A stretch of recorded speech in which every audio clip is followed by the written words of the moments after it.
The mihi animas chataratole, give me souls, take away the rest. Father John Po, STB. We are now in the 19th Sunday in Ordinary Time. And the message of our liturgy for today is all about faith. God is asking us, gaano katindi, kalalim ang ating pananampalataya sa Kanya? Are we really putting everything in the hands of God, trusting to His mighty power, His mercy, His compassion, and His love, that He will always provide and protect and defend us in all the things that this world will give to us? Ito po yung paalala sa atin ng Panginoon. Because in our gospel, taken from the Gospel of Luke chapter 12, verse 32 to 48, ito po yung pinapaalala. God has given us this gift of faith. God has showered us so much things. At sinabi niya, much will be required of the person entrusted with much, and still more will be demanded of the person entrusted with more. God has given us faith. Therefore, God is expecting us to do something na kailangan palaguin natin ito. Kailangan palalimin natin ito.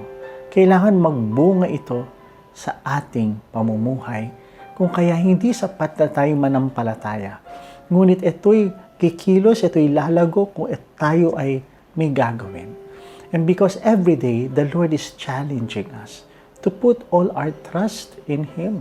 Kung kaya nga sa unang pagbasa, pinakita po dito yung Passover.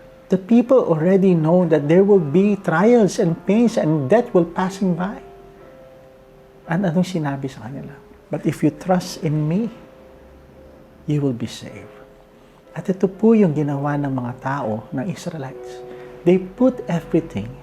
Nilagay nila kanilang pananampalataya sa ating Panginoon. At dahil doon, sila'y naligtas. Yun po yung hamon sa atin. No? If we really believe in Jesus, and really, sinasabi natin siya ang ating tagapagligtas, siya ang ating Panginoon. Kahit anong hirap na dadaanin natin sa buhay, we will put our trust in Him. And that is what we call faith. Na dinefine sa ating pangalawang pagbasa. Faith is the realization of what is hoped for. Ano ba yung ating inaasahan? Ano ba yung mga pangarap natin? Ano ba yung ating pinapangarap sa buhay?